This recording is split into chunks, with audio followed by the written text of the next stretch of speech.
అనేది ఉంటుంది కదా. సో ఇప్పుడు 2 ఫ్రేమ్స్ మూవింగ్ ఐరన్ని తీసుకున్నాం. ఓకేనా. సో ఈ మూవింగ్ ఐరన్ని తీసుకున్నాం. ఇది బ్యాలెన్సింగ్ కోసం ఎయిర్ డాంపింగ్ ఛాంబర్ని యూజ్ చేస్తాం. ఓకేనా. ఒక మూవింగ్ ఐరన్ని తీసుకున్నాం.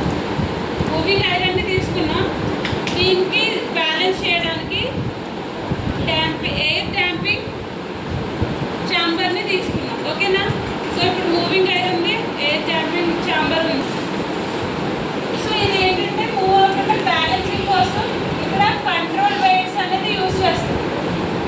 సో ఇక్కడ మూవింగ్ ఐరన్ ఉంది కదా, మూవింగ్ ఐరన్ని బ్యాలెన్స్ చేయడానికి మనకి బ్యాలెన్సింగ్ వెయిట్స్ కంట్రోల్ వెయిట్స్ని యూజ్ చేస్తాం. ఓకేనా.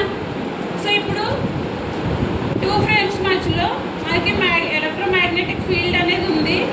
ఆ ఇంటెన్సిటీ మనం ఇచ్చే సప్లై బేస్ చేసుకుని ఉంటుంది కదా. సో కరెంటు పెరిగే కొద్దీ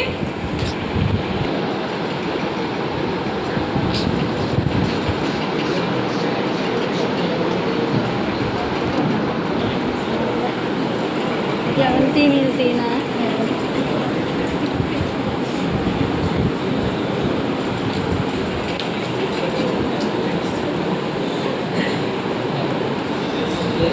నెక్స్ట్ రిపల్షన్ టైప్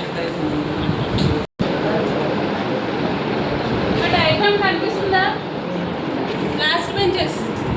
సో ఇక్కడ యూజ్ చేసే నెక్స్ట్ టైప్ ఏంటి, repulsion type moving iron instrument. ఓకేనా. సో ఇప్పుడు ఇందులో దీనికి రిక్వైర్ అయ్యేది ఏంటి, ఫస్ట్ సిలిండ్రికల్ షేప్ ఐరన్ తీసుకుంటాం, దానికి వైండింగ్ చేసి సప్లై ఇస్తాం.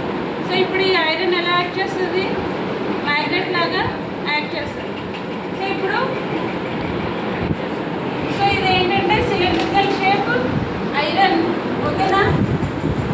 సో దీని చుట్టూరా ఏంటంటే ఫీల్డ్ కాయిల్ ఉంటుంది. ఫీల్డ్ కాయిల్ అంటే బైండింగ్ చేసాం కదా అది. ఓకేనా.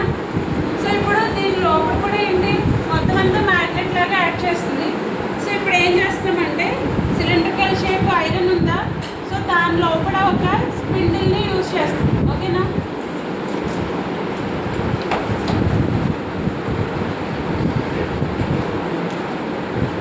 సో ఓకేనా, ఇక్కడ ఒక స్పిన్డిల్ని పెట్టాం.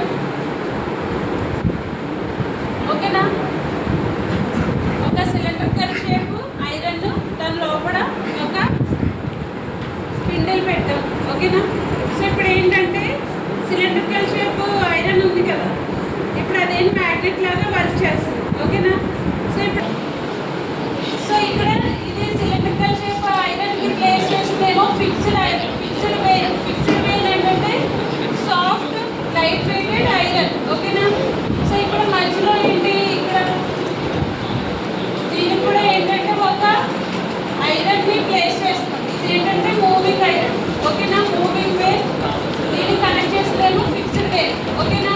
సో ఇప్పుడు దీనికి ఏంటి, సప్లై ఇచ్చినప్పుడు ఇది కూడా మ్యాగ్నెట్ లాగా వర్క్ అవుతుంది కదా.